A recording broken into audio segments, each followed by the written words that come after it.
All right, welcome everyone to the Manage IQ Sprint 33 review. We just ended on Monday as usual. The theme was all about Capablanca, stabilization and release. Next slide, please.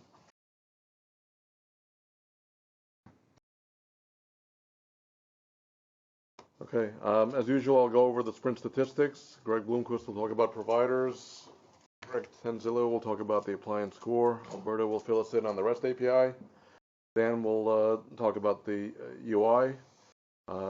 Greg M will talk about automate and services and orchestration. Next slide, please. Okay, this sprint we had 185 pull requests merged. We had the Thanksgiving holiday in the middle of the sprint, so it kind of impacted the numbers. Probably would have been higher without the holiday. So as you can see there's 103 reds, which I'm assuming are bugs that were fixed, and only 33 enhancements. So really focused on fixing bugs this past sprint. Next slide, please. All right, and the breakdown was also as usual. There we had 87 in the UI, 29 in other, I guess it is, and 25 in the providers. Those are kind of the three big ones there. The providers, most of them were in the containers, and a little bit in OpenStack and some of the other ones. Next slide. Gymnasium was largely unchanged. I think we drifted up a little bit, 62 yellows now. I think it was in the mid-50s before. So we'll start to look at that and see if we can get that number down by a decent amount as well. Code coverage seems to have been broken. Last known value was hovering around 48%, around 50%. And I think one of our guys, Matthew Draper, he figured out what's wrong here. So hopefully next sprint, it'll start working again. Next slide, please. Also the usual sprinkling of pull requests in other repos. The bot, the guides, and Manage IQ.org, which is the website, were the top three there. And pretty good coverage all over the place there in the other repos. Next slide. All right, so during the sprint, we released Capablanca. There's the announcement on the Manage IQ.org website. Thank you everyone for kind of pulling together to make that happen. It was a very successful release, I think. If as users download it and anyone finds things, please report it back to us either on Talk or in GitHub issues, and we will track it and fix it and move things forward. And currently we're starting to work on the Darga release. So we're in planning mode now, and starting some implementations as well. Next slide. All right, over to Greg B. All right, so as Oleg was pointing out, we had a little bit lighter sprint, a little bit lighter sprint this time around. A lot of what we're focusing on is planning and stabilization. So planning for not just the next sprint, but the next release. So we have a lot of big features that we're trying to work through, trying to figure out how to work through. And then we saw a lot of bug fixes come in for this sprint. If you go to the next slide, there's a couple features I wanted to point out. From the containers guys, they added this column off to the side that shows the number of pods in a service. And we just keep on, I think, go ahead and jump to the next slide, because I think it's also for containers. We just keep on seeing a great additions from the containers guys. They also added event timelines. So even during this stabilization sprint, we're seeing good features coming in from these guys. But those are the two main highlights I wanted to point out. So jump over to Greg T to talk about core. Okay, for the core team, as well, it was mostly bug fixes trying to get Capablanca out. We did manage to get a couple enhancements in there, so I'll talk about those. So on the appliance side, we've replaced the NTP date with Chrony D. So NTP date has been deprecated. Chrony D is a newer, more efficient standard in RHEL. And Nix added support for Chrony D in Linux admin, so that's what we're using there. So the Linux admin gem has been bumped up to 0.13.0. And also, if you recall back in Sprint33, we added we redid the file systems on the appliance for STIG compliance. And so we've added monitoring for those new file systems because that was missing at the time. And so we can monitor for disk usage there and then raise events when they go over the threshold. Okay, next slide. So some enhancements in reporting and expressions as well. So we've enhanced reporting to be able to share report results across all groups. This really applies to users that have membership in multiple groups. Typically, if you have external LDAP set up, but this eliminates the need to switch groups by a user, so you can see reports that were run for other groups that he's in, or by users in other groups that he's a member of. And then this, I guess, is sort of enhancement / bug, is that the user's current group, when he creates a schedule, gets saved with the report, so that to ensure that when that report runs, when the schedule fires, the RBAC of that group will be used. So actually, it really fixes an issue where you could see random results if the user switches groups in between runs of the schedule report. And we did some enablement of fields that, this is hard to explain, but fields that are related to, fields of related associations to VMs and host subclasses, like cloud VM instances and things like that, that have other type of relationships that regular VMs don't have, like a cloud tenant of an OpenStack instance. You weren't able to report on those things, so now you can report on them. You could include those fields in expressions and conditions and for policy, which is where the need actually arose. And in addition to that, some refactoring and code cleanup was done in the reporting area. And of course, as always, there's enhancements happening to the REST API. I'll turn that over to Alberto. Alrighty, so for this sprint, we've updated the version 2.0 doc for the API for Capablanca, and that's up on the ManageIQ docs repo, and we started working on the next round of enhancements. So for Darga, we bumped up versioning to 2.2.0-pre.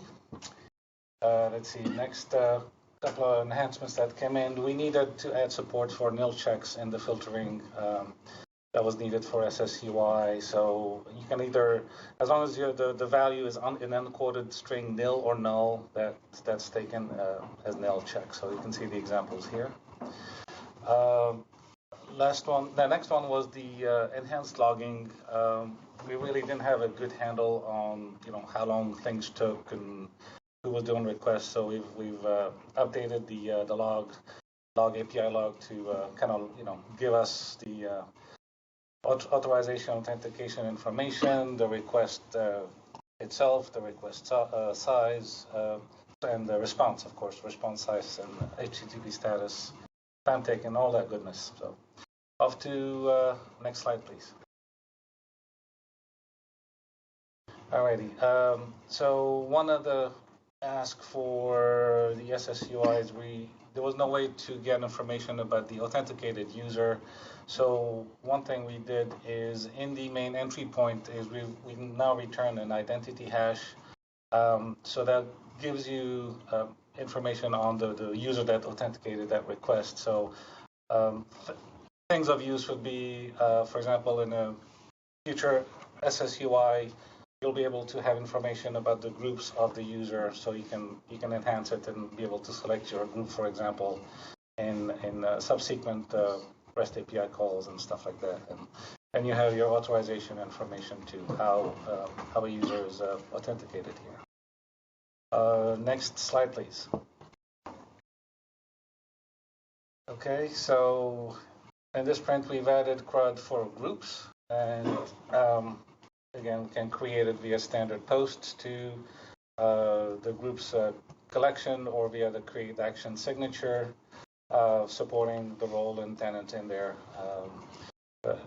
which you have an example there. And then let's say we have the edits available either via the puts or the posts, post being the edit signature. In this example, we're updating the filters, kind of similar to what we can do in the UI. And finally, the delete. So either the HTTP methods on the resource itself or the delete action signature. Off to next slide, please. All right, so similarly, we've added CRUD for users.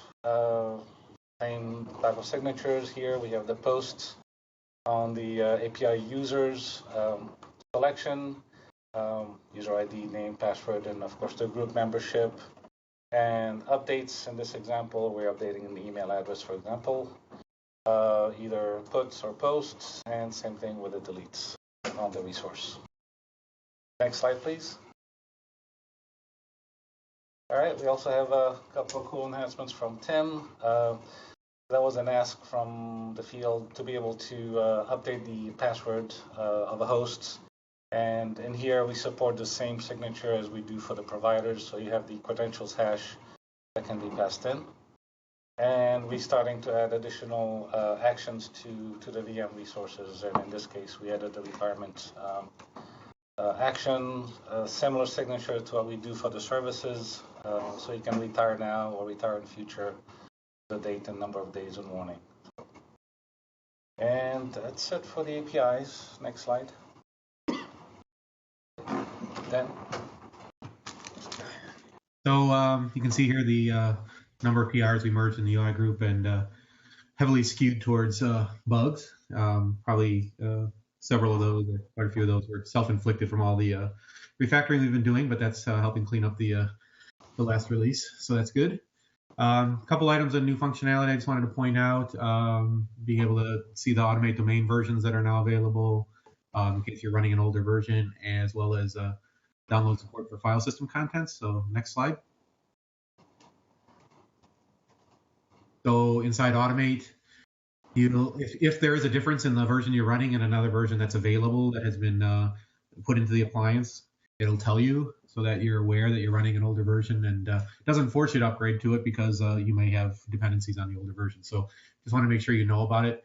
If you are at the data store level, it'll also tell you all of the domains that have newer versions. So it tells you specifically on when you're on a domain, but also gives you the summary up at the top. Next slide. So this actually arose from some bug that got reported, or a couple bugs actually that got reported, where if a file was not compatible with your browser, had the wrong UTF-8 signatures and stuff, we weren't able to display it, it would blow up, etc. So what we've done is we've changed it so that now when you have file system contents, you can actually download them to your local environment and look at them. So that way we don't have to worry about the browser support, etc. Those are just two of the items. That's it. Next slide. All right. So for our team, like most, we were focused on stabilization, but we got a number of enhancements in as well. So this one is my Kevin Morey enhancement for this sprint. He actually opened this as an issue quite a while ago. So I'm glad we finally got this in. It's supporting the customization specs under VMware. We added the service model so you can interrogate them, look at them. They define what platform they're for, as well as the contents of the spec.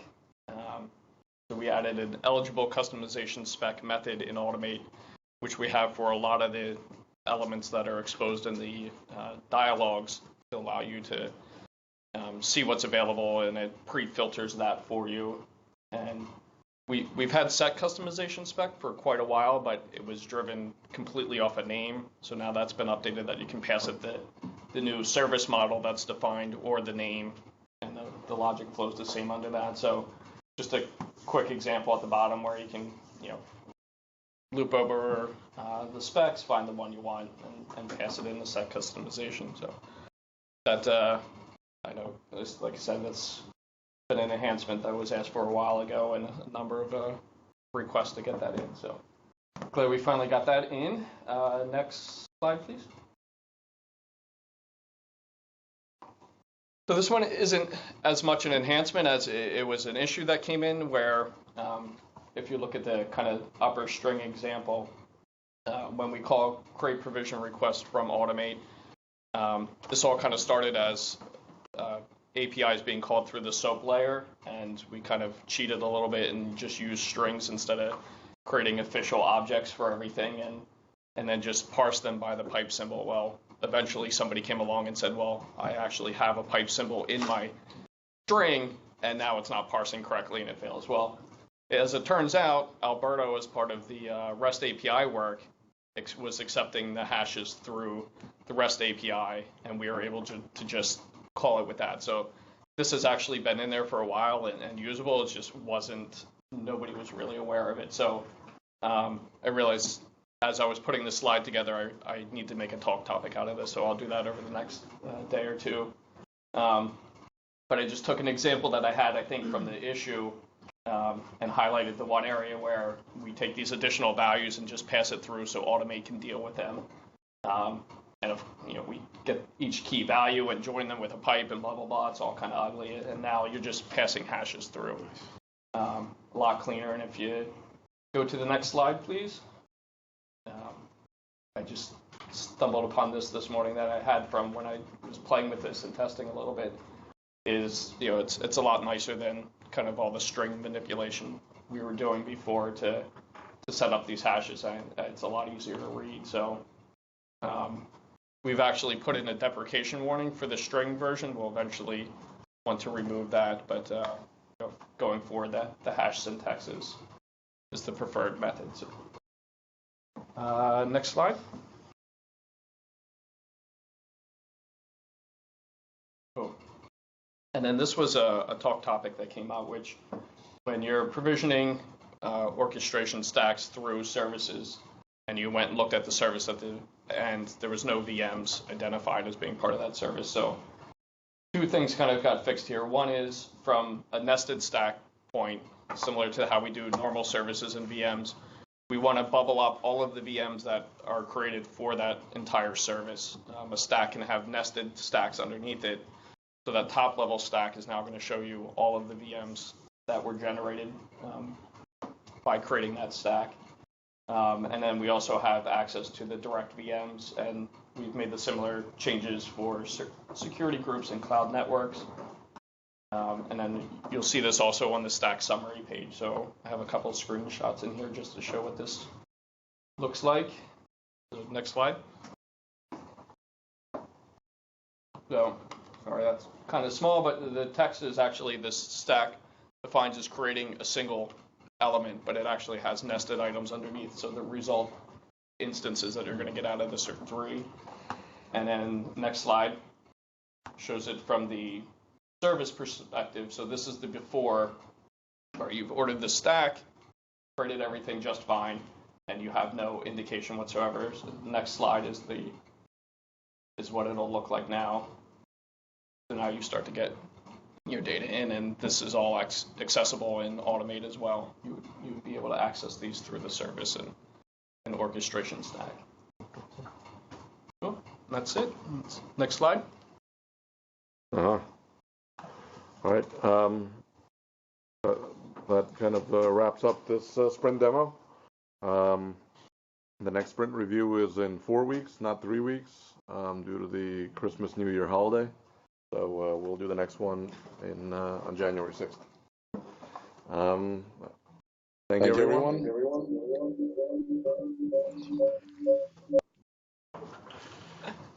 Nice dramatic effect. Yeah. Say I am Oz. Any questions, comments? Yeah, this is Dan.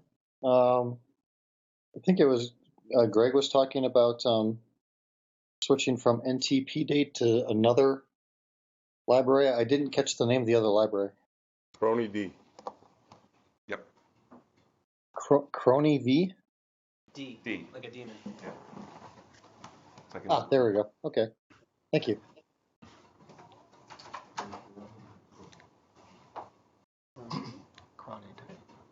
Anyone else? Anybody else? All right. See you next sprint review. Everyone.